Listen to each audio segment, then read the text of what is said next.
Okay, welcome everybody. It is so great to have you here.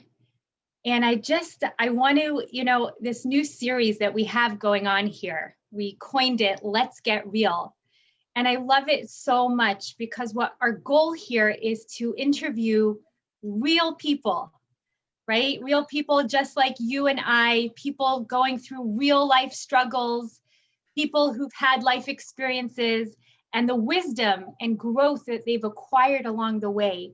And they share it with us to hopefully inspire us and connect with us and give us this sense of feeling that we're not in this life alone. And I think that's really, it's so cool. And I'm so happy to be a part of it and to interview these incredible people. So we're going to be having our interviewee come on in a moment, and I'm going to give you an intro, but I just want to take this opportunity to tell you a little bit about what Spark has going on in the near future, such incredibly exciting things. I want you to stay tuned for our Hanukkah programming that we're going to have. It's going to be announced shortly, and our future programming. But what's really exciting is we have a new children's director who is going to take care of our children's programming. That's something that Spark hasn't had before. And this wonderful person, Leora Esterson, has come on board our team to really focus on the children of Join and the children of our families that we've already made contact with to be able to service the Jewish needs of our amazing, wonderful children. So we would love to hear any input you have, any ideas, anything that will help service you and your children, and let us know. And if you can see, I put Sarah Gittleson's contact info in the chat box. I put mine, and I've also put my dear husband's in because we're going to be interviewing him in a moment. So please stay tuned, and any ideas you have, we would love to hear any feedback that you have for us. Okay, so without further ado, I would like to introduce the person that I'll be interviewing today on Let's Get Real, my husband, Dovid Yachnes. Hey, Dovid. Hey, Shifra. Welcome. Thank you so much. I really appreciate you doing this because I know that at heart, you're a very private person and it's not so easy for you to share. So the fact that you're coming on to be able to inspire other people with your own journey and your own life lessons, it means a lot to me. So thank you. Oh, thank you very much for having me, for hosting me on this. I know that you've been doing this for a number of weeks now, and I just want to say that I think it's so incredible. I think it's so important, especially in the life that we live in now. We crave this realness. We all want realness. I think we're all sick of the fake, sick of being someone else. And so let's get real is so important. It's so powerful. And I really think that, this is like the direction that people are going and needing and wanting. So I feel very honored to be able to be part of this. And I hope that, the things that we say and all the interviewees that are on this show, on this podcast. On this show, woohoo! On the show, throughout the weeks, really, people will benefit from them tremendously because I think it's so important. Right, like the terminology that we call it now is authenticity, right? Like everyone loves to be authentic, and we sort of connect with people when they're being their true selves and not that fake what I want the world to perceive me as. People connect to others who talk openly about the struggles that they're going through. Absolutely. Yeah, I think we probably seen in the world a time frame where people were trying to put on a show and it was inviting, but I think now people want the real stuff. They want to get back to the real stuff. So It's exciting. It's very exciting. Okay, so let's delve right in. Dovid, can you give everybody listening a little bit of an overview of your early years, your journey? I mean, I've been privy to watching the process. I had a nice spectator view right there next to you. But for those of people who don't know you yet, can you share a little bit about your early years of your career, what got you started, motivated, and then we'll go from there. Absolutely. So, so I guess we'll start from when we came to Orlando. About 10 years ago, 2011, we decided, you and I, that we wanted to embark on this journey and move to a place where we could spread the beautiful teachings of our Torah.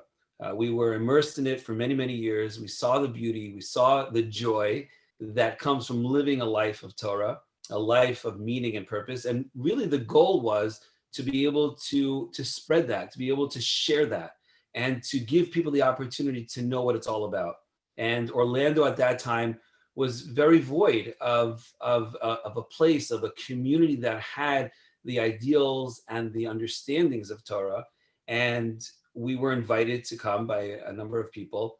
And we said, let's do this, let's make it happen. And it was exciting. It was something that we felt so good about. It was our mission. I think even on our mission statement, we had the word joy in there, because it was something that really touched upon our hearts. And we moved to Orlando. We didn't have any place to live. We just got into the car and we drove. What were we thinking? What was wrong with us? Crazy, right?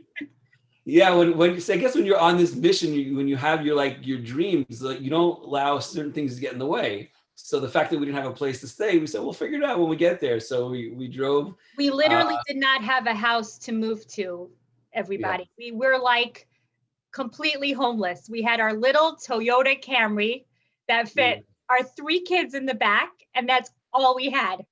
And our moving truck, right? Exactly. Which we told them when they asked us where should we bring the stuff? We're like, actually, we don't really know yet. So if you could just put it in storage, and then we'll let you know where it's going to go in a couple of weeks when we find a place to live. And we came to Orlando and we loved it right from the beginning. We felt there was an opportunity here. We started a little synagogue in our house, in our living room. There were about 4 or 5 families that were attending. And the first year, obviously there were struggles, and obviously there were some challenging times, but overall there was a certain sense of feeling good and feeling, meaning in our lives. And this went on for about a year or year and a half or so. And then we started expanding. We said, we need to get a place. So we rented, instead of our house, we rented another place where we could hold services and have classes. And that was like a huge step for us. That was like an incredible, next step. And we were able to see the fruits of our labor. We were able to see things that were happening. And we stayed there for a number of years in this place that we rented, and the community started developing in Dr. Phillips. Other people started moving in, the community was growing, and eventually we actually said it's time for us to purchase. And a number of years afterwards, after our first rental, we bought a place in Dr. Phillips. And talking about the synagogue here, right? The synagogue, yes, the synagogue. And we purchased the property, and we built the synagogue on there. And the community has developed, and the community has grown. So like coming from, looking back and seeing from where we started until where we came, until now, it was just, it's an incredible opportunity for us. And we see the development, and we're so happy about that. And we feel so good about that. And everything sounds amazing. Right. I'm trying to find it here. So everything sounds amazing and wonderful. And I'm hearing this overall idea that life felt good and purposeful. So then what changed? When did you start feeling that this wasn't necessarily, I don't know, the direction you wanted to continue in? So it's a great question. So like from the outside, things look amazing. Things look like really, you're on target, you're following through. So that wasn't all true. And what happened is that there were things that were going on that, because of certain tasks and responsibilities, I wasn't able to fully focus on the area that really gave me joy, the area that really was the thing that I felt I was good at and what I could accomplish. And for me personally, that was helping other people gain clarity, helping other people fulfill their goals, helping people bring out their greatness. And so I was finding that because of the certain responsibilities and tasks that were there necessary to develop the community, I really was losing out on that. And I felt it. And I felt it. And I started not feeling so good and not feeling so meaningful. My days, I would go to sleep at night and I would know that there's this, like, what I call, like, there's this music inside of me that I know that I could play and I want to play, and it wasn't happening. And when something like that happens, and it happened with me, you start losing the motivation, you start losing the productivity, and there's this dull feeling that's going on, and that grows and that grows and grows, and it becomes a feeling of, like, oh, what was that? Almost like an ache. Yes, an ache and an emptiness. And I started questioning, is this the direction that I want to go? And I always was met with, what do you mean? Look what you've been doing. Look how much you've done. Like, you can't just stop now. You can't just leave this. And I had this internal battle. Right. And this battle sounds like it wasn't just coming from inside. It probably also, you had external forces also. Correct. Pulling Absolutely. on you as well. Because what happens was that I tried to fit what I really wanted to do into the arena that I was in. And sometimes it worked, sometimes it didn't. And that created a conflict. And so I was like pushing uphill. It was like an uphill battle. And so eventually I had to make the courageous decision to put that all aside and to be able to transfer over the responsibilities and the leadership to someone else, so that I can focus on what was making me feel really good and be able to sort of play my music and to focus on that. And that's really where my new work started. Okay, so just hearing you say this is bringing me back to that place, because I can't begin to tell you how much I admire your courage that you were able to do that. You've built something so beautiful and so important, and then in your heart something is not working. For you to put that all aside, give that all over, and let another person see that through, so that you can follow your true dream and your true mission, takes humility, takes courage, takes so many different things.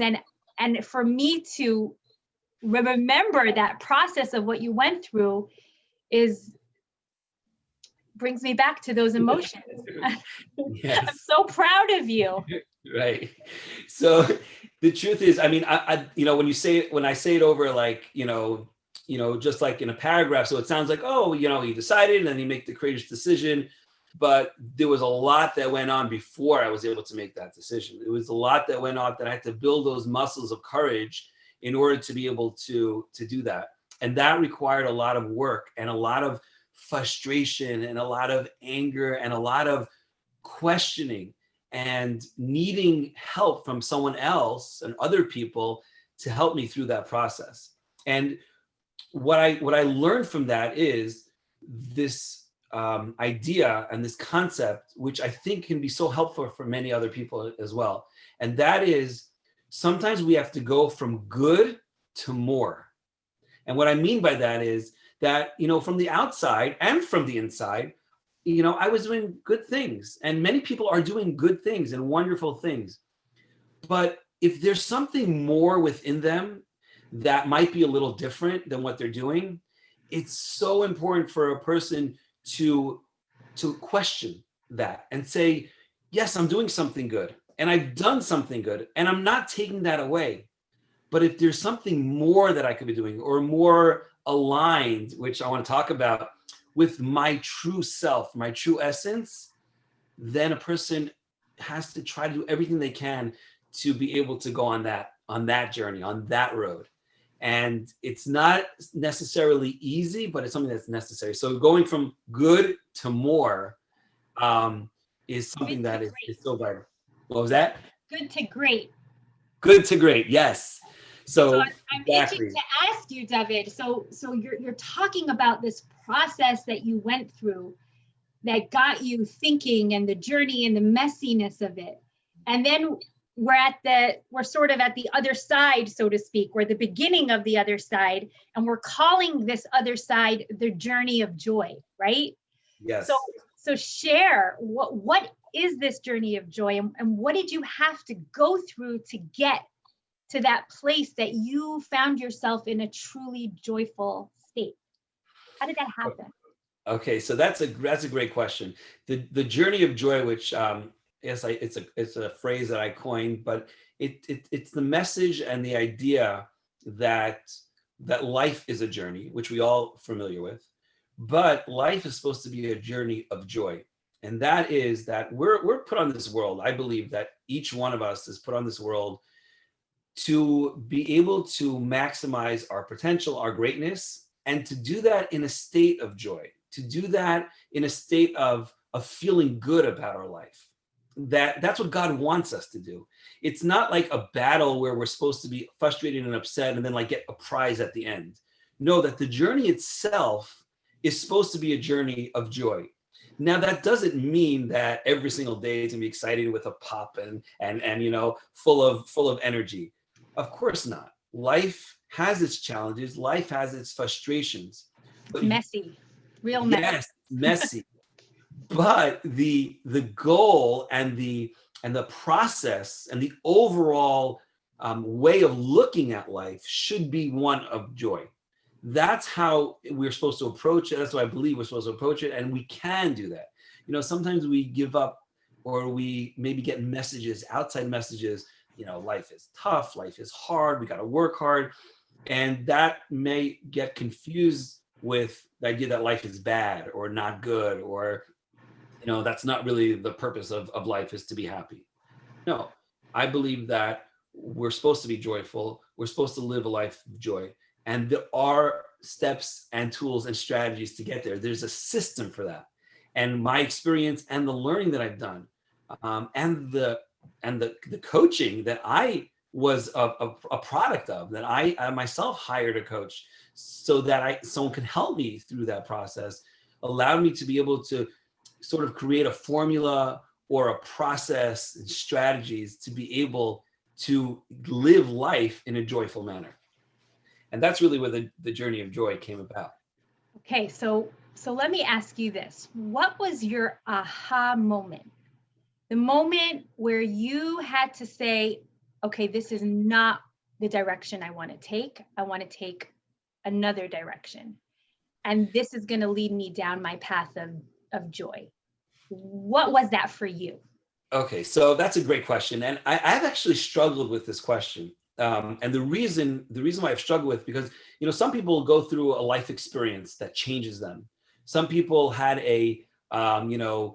something happened to them, or something, whether it's something amazing or something challenging or terrible that happened to them, and then they have this like their switch, like, oh my gosh, things have to change, and they have that moment. I don't think I had that. I never had a aha moment. What I did was, it was almost like it was a process. It was that the building of the frustration, the building of the emptiness, the desire to want an enjoyable life, the desire to want to feel good about my day. And it was like a buildup and a buildup. And there's only so much, I was always aware of the dangers of being distracted. So even though, of course, we all get distracted, but I was able to say, okay, well, I think I'm at that point where it's like a little too much distraction, and let's go back. Where am I holding? What's going on? And eventually, it just builds up and say, okay, we got to do something about this. We got to change. We got to figure this out, because, how much longer do you want to go through this? How much longer do you want to continue, going to bed at night and just saying, we're not getting any younger, right? Yeah, exactly. Right. Yeah. So wasn't there a point where someone actually asked you, a question and that sort of like concretized your Yes. decision? So that's what happened for me. What happened was for me is that it was that moment of courage. It was that moment that someone said to me, okay, what is it going to be? Are you going to continue doing this, leading the life that you were doing until now, or do you want to say it's time for change? And even though I asked myself that question many times, and but when this was like presented to me, I took a deep breath and I said, the time is now. I got to make this decision. I'm not going to wait for the pieces to fall into place. I'm not going to, try to continue putting my, my little square peg in the circular hole. I'm not doing that anymore. I'm not going to try to make it fit. I'm going to say it's time to switch out. And the feeling that I had after that, I remember where I was outside in the backyard because this was a phone conversation. And there was just this relief that I had of like, okay, now we can move forward for the next journey and the next part of my journey. And that And doesn't necessarily mean that you had all the answers. correct. I remember for like months afterwards, we were like, okay, now what? Exactly. What are we going to do? So yes. So there was that okay. point. That's okay. And we can get through it. What I learned from that is that we have to have the confidence in ourselves. Most of the time we get in our own way. That's what happens. We know what's right. We have it within us and we just get in our own way. And so these are all like the lessons that I was learning along the way that, for me to be able to have the opportunity to share it with other people, because I know the feeling of being stuck. I know that feeling of knowing you want to do more, knowing you have within you to do more, to do something that's different, and feeling that sense of trapped. And it's such a painful experience. And those that are going through it, those that are listening to it, I get it. I've been there. I know that feeling where you could do more, you want to push for more, and then you get in your own way, and then you feel that sense of emptiness, and it's such a painful experience. And I don't want anyone to have negative self-talk, like I'm not good enough, I don't have the skills that I need to start this, or it's not the right time, I need to be focused on something else right now, and all these very valid and sometimes not so valid excuses that we tell ourselves. And I know that I fall prey to this very often, is when I want to accomplish something and then right away my negative self-talk kicks in and I just no, not this. But if we just try and block that out for a moment and just forge ahead, right, great things can happen. Exactly. And it's so true that if we sort of paid attention to the voices that are telling us, like you just mentioned, like, oh, I'm not good enough, or I won't be able to do this, or not everything is lined up. If we just paid attention to that, hey, there's a voice that's telling me that, let's investigate. Is that really true? Right? Let's look back at what we have accomplished in the face of questions, and we'll see that we are really capable of being able to get through those challenging questions. So not to ignore those questions, but also not to allow them to like overtake us. Right. We are a lot more capable than we think we are. Yes, exactly. So if you're listening to this and you're going through like a struggle, should I do this? Should I not do that? You should know in yourself, about yourself, that you are very, very capable. If you're listening to this, right? If you're watching this, then there's a part of you that's so beautiful in you that's saying, I want to be real. I want to be authentic. I want to be able to really fulfill my goals and my greatness within you. And that's a beautiful thing. That's a real thing. That's an authentic thing. And we have to honor that, embrace that, and say we're capable of being able to do this. So my next question for you, Dovid, is as you went through your own coaching and you went through your own journey, what are some strategies that you can share with our awesome listeners right now that are taking time out of their day to listen to us, which is incredible? what can you share with them? What words of wisdom, what like little paradigm shifts that you can share that may help them on their journey, on our journey? Absolutely. So I think the very first step is exactly what this conversation is about. It's called Let's Get Real. Being able to say to ourselves, let's get real. We don't need to make any decisions. We don't need to make any changes, but we just need to get real. What is it? What's really going on? What are the distractions? What's not a distraction? And it's very hard to do that by ourselves because we have to be super honest. And sometimes there is confusion, but the commitment to be able to say, I just want to investigate about what the truth is. What is really going on? Am I living my life with meaning? Can I face myself and say, you know what? I'm not so happy with where I am. I know I could do better. So that is hard and challenging to do, but it's such a necessary step because here's the thing. We all crave authenticity. We all crave being truthful. And more importantly, well, I don't know if there's anything more important than being truthful, but more importantly is that we need to be in alignment with ourselves. Right. And I've given this example before. You could, when we all drive, right? We all have driven cars, and sometimes, the alignment of the car goes off. But when the alignment is off in the car, it's annoying drive. Sometimes it's a painful drive. It could be dangerous drive, right? We are like that car, that when we are not in alignment with who we know we could be and who we're capable of being, then we end up veering off the road. We end up going in the directions that are not good for ourselves. They're not good for our car, right? Things are not smooth. But when the alignment is straight, you'll notice that even if there might be outside factors, it's raining, right? The weather's not good, the traffic's, there's some difficulty in traffic. When the car's in alignment, you can handle that. You can manage that because you're dealing with something that's working. And I think that authenticity and being in alignment with ourselves is such an incredible and a necessary first step.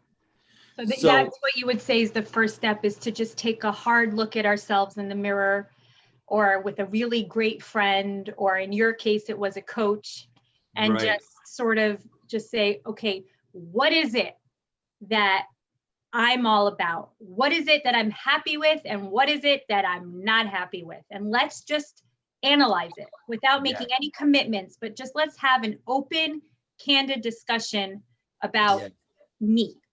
Exactly. So here's my question to you. Very often, this is a hard thing for people to do because it causes a lot of pain and discomfort. I know for myself, when I feel those feelings, like the first thing I want to do is just pick up a nice glass of wine. I don't really want to think about my discomfort. I'm like, you go back there. You're uncomfortable. I don't want to feel you right now. Right. I have a life. I have things I need to do. I have a husband and children I want to take care of. I need to take care of. So you're bothering me, this feeling of uncertainty. So I would love for you to help us with that. Like, why is it so necessary for us to get to that place? Right. So one of the reasons why we're uncomfortable with this, right? One of the reasons why we don't want to face the truth is because, first of all, the truth, we believe that says something about us, and it says something negative about us. So we're filled with a sense of, I'm not good enough. I'm not worthy enough. Those speeches that, tell us that we're not doing something that we should be doing or we could be doing make us feel like we're no good. So that's important to dispel that idea that the things that we're doing don't affect who we are in our essence. We are incredible people. We are amazing. We are godly.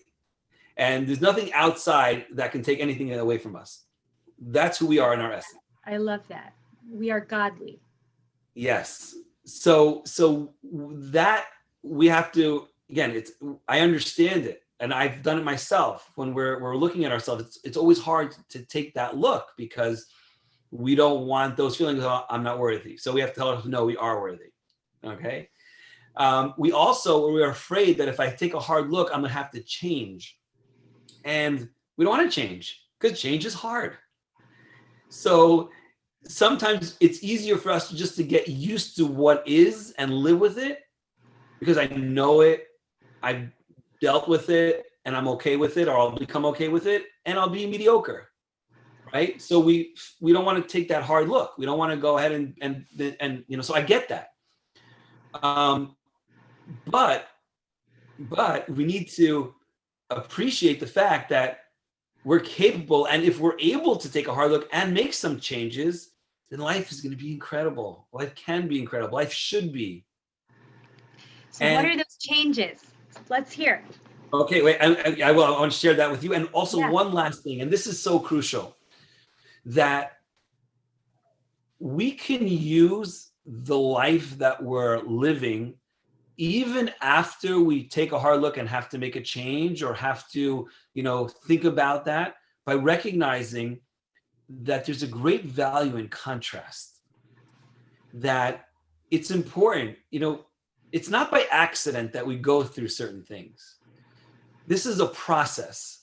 This is a necessary process. One of the books that I'm reading compares it to like peeling an onion, right? When we view life as like peeling an onion, we're getting closer to our essence. The life experiences, the things that we're doing, those are all part of this onion that we're trying to peel away to get to our true core and true essence. So the things that happen to us, or the things that we're doing, the life that we're living, which we may not be so happy with, or maybe not so comfortable, we can use it as a vehicle and view it as a vehicle to get to the next step. And that's a very big paradigm shift. Yeah. Because you're not bad because you've been living a certain way up until now.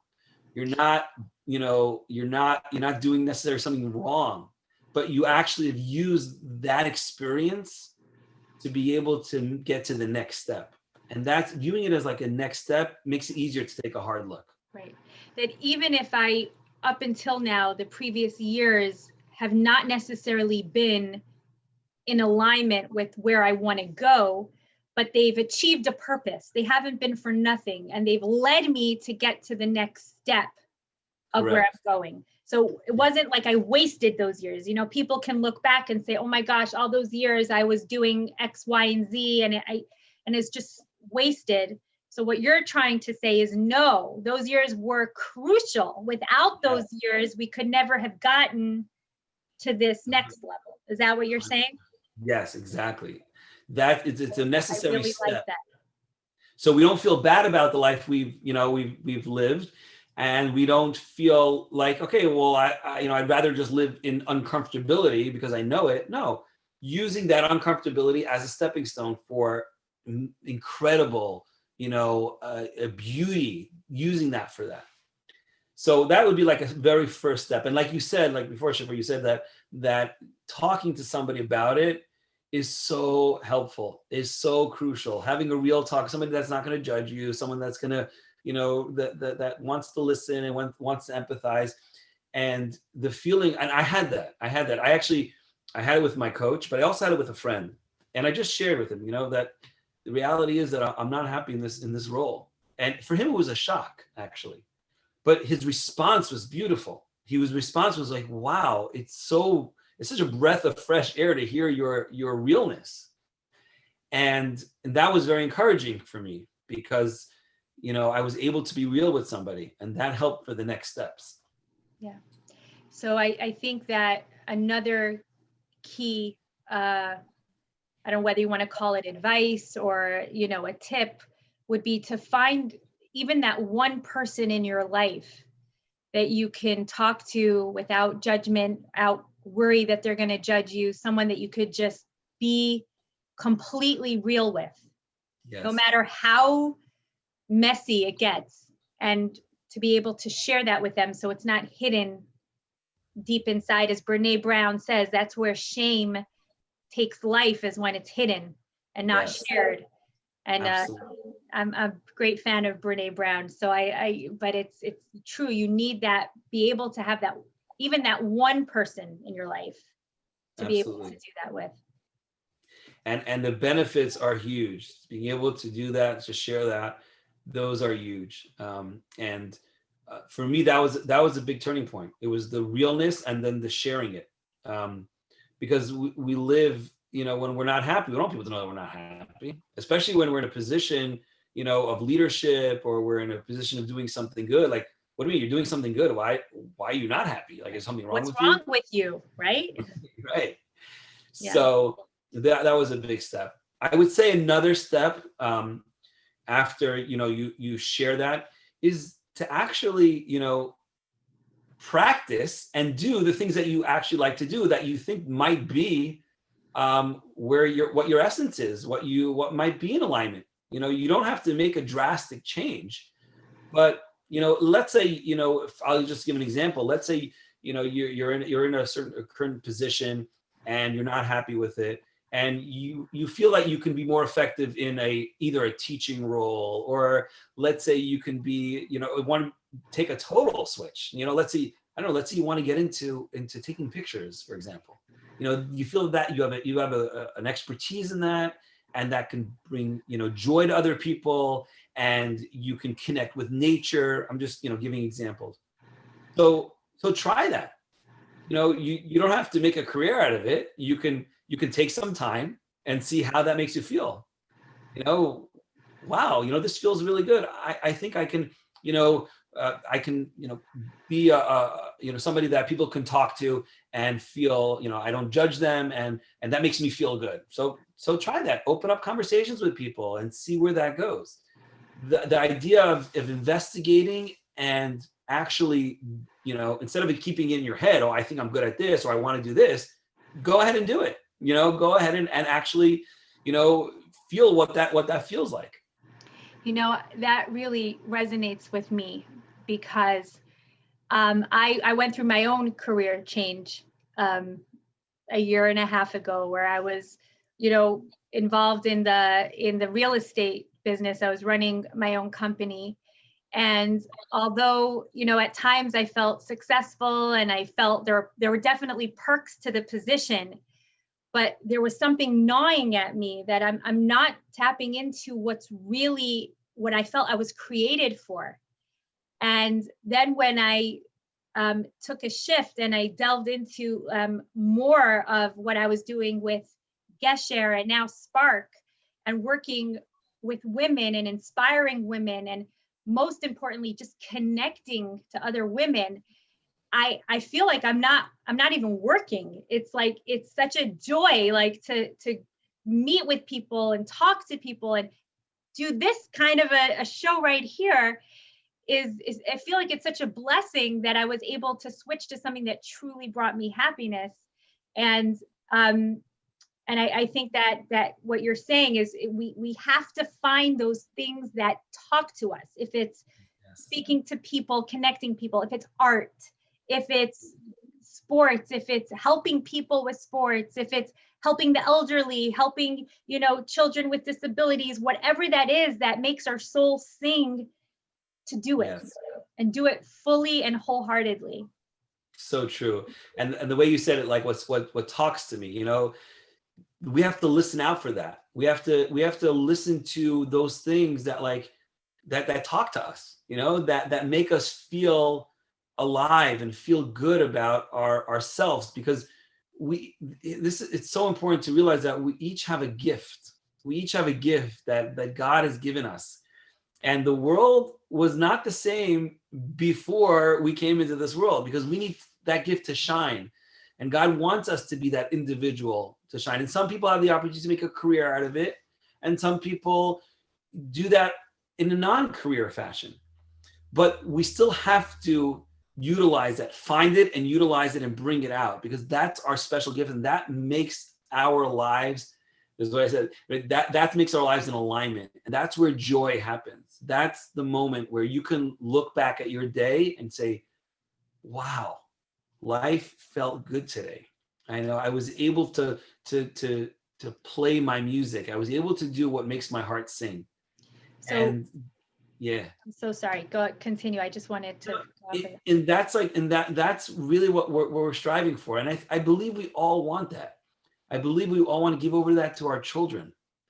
And having, you know, the tools and the strategies to be able to get to that is important. It's vital. Like we're supposed to enjoy life. we're really supposed to enjoy that. So here's so this leads into the next question, because we're heading toward the end of our session, and I want to get this in because I think it's so important, especially now in COVID, and the world, I think, at large is facing so many struggles. And there are days when I wake up, and I know many of us wake up and say, I'm not doing this thing today called happy. Right? There is real things, real struggles. Unfortunately, there's tragedy. There's things when it's just not working out in my life. There are people who have lost their jobs. There are people who've really had hard challenges.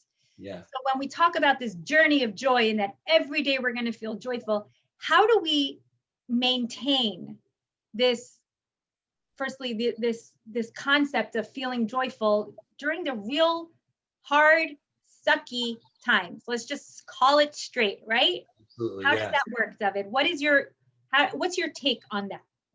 Okay, so that's a great question because, right, I'm not suggesting that every single day be a day of bliss, right? Although I will say that maybe eventually we should get to that because we have that confidence and we have the feeling that God loves us. But reality is it takes a long time to get to that stage. We do have times where things are challenging. The world right now is a time of uncertainty, and that affects us. So there's the realness. But I think that can all we can incorporate that into the journey of joy by not getting distracted by it, not getting distracted or not distracting ourselves because of it, but rather embracing it. Like almost like a little bit like I said before, utilizing it. That's real. You know, the direction that I'm sort of suggesting is the idea of being real. And it's real to feel sad when things are challenging. It's real to get frustrated when things are not working out. That's real. That's being authentic. That doesn't define who you are, but it's we're supposed to be real. Like our emotions are part of who we are. And there are times where we need to say, you know what, I don't have it today. And that's okay. And that's okay. And I can get through this. I'm strong enough to get through it. I'm strong enough to embrace it, to ride this wave, and it's going to get better. So that the goal, the journey itself is one of joy. The process, the development, the entire picture. You know, my brother once said so eloquently, it's so true, that the goal of life is the journey. That is the goal. The goal is this process, is this being real through this process. And things are challenging and we have to embrace the challenge. We're not supposed to distract ourselves from the challenge. We should talk about it and utilize the challenge to be able to strengthen our muscles and be able to help others go through that when we get past it. It doesn't happen by accident. I just want to share with everyone. I remember when you were going through the thick of your pain, and there were times when it really was painful, this uncertainty. I remember you looking at me and telling me, you know, Shiv, I don't know why I'm going through this right now, but one thing I know is that I want to take this one day and I want to help other people. I want them to be able to learn from this. And I remember it so clearly. I remember where we were. You're like, the only reason why Hashem would put me through this, something like this, is so that I could be one day in a position to help other people. And look at you now. Look at you. Like this is those words coming alive. And I want you to explain to people, like we didn't really talk yet about you left the rabbinate, but we didn't really discuss where you went to. What was that career change? What have you decided to do with your life right now? Absolutely. So yeah, I wanted to just before I say, I just wanted to circle back to one thing, that when people are going through struggles, it's real, and we have to realize that. And anybody who's listening to this is going through something that's difficult and challenging. Like, my heart feels you. It's not easy to go through pain and hear somebody say, "Oh, just be joyful." That's not necessarily something that helps the pain. But if I could incorporate what I said before, what and Shiva just shared as well, in that as you're going through the pain, listen well, listen, hear what you're going through, feel what you're going through, because you're gonna, God willing, have that opportunity to help someone else. So see yourself going through it, embrace it, watch how you're responding, because there's someone out there that has something similar and is going to go through that, and you can be that person to help them. So that, I just wanted to circle back to that. But what I am doing right now is so I am trying to help people find that clarity, because the first step is that authenticity. The first step is that alignment, and that comes with clarity. So I've become a coach. I'm a certified high performance coach, and what my goal is, it's really like a 3-part goal, and that is to help people get clarity, to gain clarity in where they want to go in life, what are the things that are getting in their way, to get that clarity, and then making that transformation, because you have that clarity, but now you got to take action. Like, So now what? That now what process? exactly. So the process of it's like a 3-step. It's the clarity, then making the transformation, which requires a lot of strategies. It requires, being very responsible, especially you can't just like drop everything, and you have a family, you have a job. So that's all part of the transformation. You're going to have, those voices in your head that say, "Oh, okay, I can't really do that." So you have the clarity, the transformation, and then once you made that transformation, then there's the maintenance, right? Then is like being able to maintain that transformation. And part of that is being able to live just beyond the edge, because you always got to push yourself so that you don't fall into that trap that you sort of felt all those comfort zone. The comfort zone again, so you don't have to go through that process. So that's part of the maintenance. The goal is to be able to try to continue this process of transformation, and it's always transformation, and that comes by living just beyond the edge, just beyond that comfort zone, so you feel alive, you feel purposeful, meaning, and then you live your life as a journey of joy. Right. It's so interesting. Somebody mentioned in the chat here, Dovid, that that sometimes going out of your comfort zone is so hard, that is the part that people are so afraid of, the unknown, the not knowing. Is it going to be successful? Is it not going to be successful? What's going to be? So it's definitely resonating with our crowd here. And how would you, what would you say to that person who's afraid to I want to do this, but how are people going to see me after this? And what's the response going to be? And will I be successful, or am I just going to drown? What words would you share with that person? So absolutely, I think that we see this with children. They're on the monkey bars, right? And they're climbing, and their comfort zone, right, is like, I'm not jumping down from this, right? It's like, this is a little too high. And then you can almost, like, you see the transformation, you see them stepping out of that comfort zone, and then they take that jump. And what happens? They feel so good, they feel alive, and they're able to take the next step. And they learn to go through that, and that's how they become developed people. That's how you become better. So yes, it's something that we need to practice. That's why part of the maintenance section is, living just beyond the edge. But just to address the specific question, is that's the negative self-talk. And there are tools and strategies that we can use to offset those.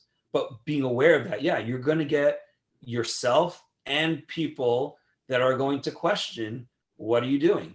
And learning how to be able to respond, and learning how to be able to respond to yourself is incredibly vital, because we do have that negative talk. We do have that. That's part of the challenge. We need it, because that's what builds our muscles. Okay, so David, I would love to ask you, as we're nearing the end of our session, and we could talk about this for hours because it's something I think we both feel so passionately about. Absolutely. Is there any message that you want to convey over to our listeners, um, as parting words, something to hold on to that they can take with them, put in their side pocket, back pocket to help them go through their journeys? So I guess the message that because of the fact that I know the pain and the feeling of not living our best self, that if you're experiencing that, if you have that on any level where you know that you have something in you, you want to get inspired by something that you hear and you say, that could be me. I could do that. If you have that, don't ignore it. Don't ignore it.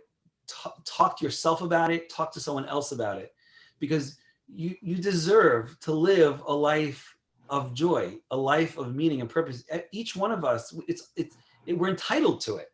We should be doing that. And we'll be better people. We'll be better to ourselves. We'll be better to our spouses. We'll be better to our children. Imagine we're aligned with who we know we could be. Then the journey feels good. The journey is real. The journey is authentic. We love that. That's who we are as human beings. So I guess the message is, if you have these feelings, if you have these, these uncertainties, just stir it up.